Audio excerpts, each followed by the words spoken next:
All right, you guys. I just had dinner. I was kind of like running out of energy because, yeah, I was excited that this got to work, but I was like also like starving. So, anyways, here's an empty CO2 cartridge, and I'm gonna put this in here. Put it on fire. There's nothing in this right now. There's no magazine. There's no balls in here. So I'm just gonna show you. There's no gas, no nothing. And then I got my CO2 tank right here. I'm gonna gas up the marker. So you might have heard it. I don't know if you heard it, like gas going off, and no one's home right now. So I'm just gonna shoot this. Shoot it again. Shoot it again. So it works. And yeah, I'll have like a follow-up video on how I did this and stuff. Like I said earlier, I still had to fix this bulge. There's a little bit of a bulge right here on the plastic because I need to cut a little bit more out of here. I think specifically where this quick connect is. And I'm going to fire a couple more times just to let the rest of the gas out. All right, it's out of gas now. So yeah, you need to have a CO2 in here to keep because the pressure's coming in this way. But if you don't have a CO2 in there, it'll just blast out. But since the Tipx remote line adapter has a check valve in it, if it gets pressure going that way, which is basically exiting the marker, the check valve closes off where the air can escape. And it's in here. I'll show you in a video, maybe like tomorrow after work or in a couple days. I'll have time to make a more detailed video. It's pretty simple. It took the longest time cutting this stuff out with the Dremel tool because there's no guide.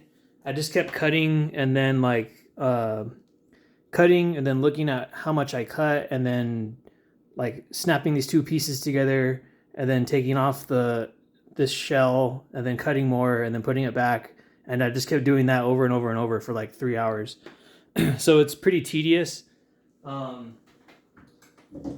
might take you longer than a day to cut this if you get tired of cutting stuff, or like, if you're not comfortable cutting this much material off, then I wouldn't do this. But this is basically your only option aside from getting the original TCR remote line stuff.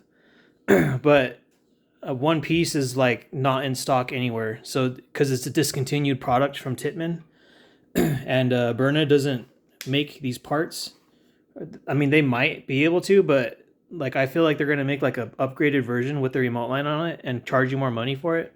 But yeah, there's other options you can do. I only did this because it's what I have with me currently. And the other thing that you can do is like obviously you're gonna have to connect a quick disconnect because the Tittman or the Tipx remote line, where it threads in right here to the tube that attaches down here, that is like a special thread. And then the thread that goes into the regulator underneath this plastic, I'll show you this in a different video, but this threading, I took this piece to a bunch of different hardware stores and it looks like it's 8mm by 1.0 pitch. So the hard part would be to find an 8mm by 1.0 threaded tube that's hollow on the inside that air can pass through. And you basically make like a short nipple or something and then get some more fittings. This side would have to be, like pipe thread. Make an elbow to come down and then get a 1/8 NPT male quick disconnect. So if you know someone that's a machinist or something, or they can make a custom piece for you, I think it's 8mm by 1.0 pitch, and that's what fits into this regulator. And then yeah, you'd need to have a hollow tube that goes in here, because yeah, this is kind of like takes up a lot of space, and I feel like I'm gonna have to shave off like a lot of this because there's kind of a bulge right here, and it's from this quick disconnect. I don't know if I can get smaller quick disconnects than this. This is just what I have. But I'm sure there's probably somewhere that can make them sort of small, but like it needs to be able to hold all that pressure and stuff. So if it gets too small, it might not be strong enough. And yeah, you just have to keep, you know, trying out, trial and error with cutting this part.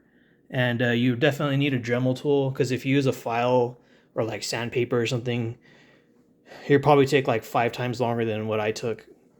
But yeah, I was just cutting, looking at it, cutting, looking at it, cutting, looking at it, cutting, looking at it, putting these pieces only in the left side, putting these pieces on the right side. I didn't want to cut this screw. And then, yeah, there's still a little bit of a bulge right here. And I feel like it's these pieces, or like this, where you grip it to like pull down. So the other thing I could have done, which like I can't put a fitting in here, like a piece of pipe or something, because this is this weird thread. It's probably 8mm, but it's probably like a really fine, like 1.25 pitch or something. It's different than what fits in here. Yeah, it's just really, really dumb. So like, it's a super fine, probably 8mm thread. And then if I can find a hollow tube or something, connect it to here, and then have like a 90°, or even just have a little extension and have a 90° quick disconnect. But that's kind of like you'd have to pretty much like MacGyver a bunch of pieces together to make that work. I don't think anyone makes, it's like a super custom piece, because the threads are different and you have to make it do 90°, and then the bottom has to be either a quick disconnect or like normal pipe thread. So yeah, like there's a lot of things you can do, but it's hard finding pieces that will thread into these pieces in here. Because yeah, I don't know where I can find an 8mm by 1.0 pitch hollow tube. And then this part is some weird like super fine thread, probably 8mm. So the Tipx remote line adapter, it's basically 2 pieces. There's one piece that's like a straight tube that fits into the regulator, and then they have the like that this part kind of bulges out a little bit, and the second piece is this, and that's the quick disconnect, the male quick disconnect. But these threads are weird. Like it's a weird like super fine metric thread. And I feel like it's probably like 1.25 or something. But yeah, I'll show you this in a different video. You can kind of see that bulge a little bit. Like right here, kind of bulges a little. But yeah, I'm going to take off the pressure on these screws, because I don't want this thing to like crack overnight or something. And I'll update you guys on how this all works. It's pretty simple. The hardest part is cutting this plastic out. So yeah, have a good one.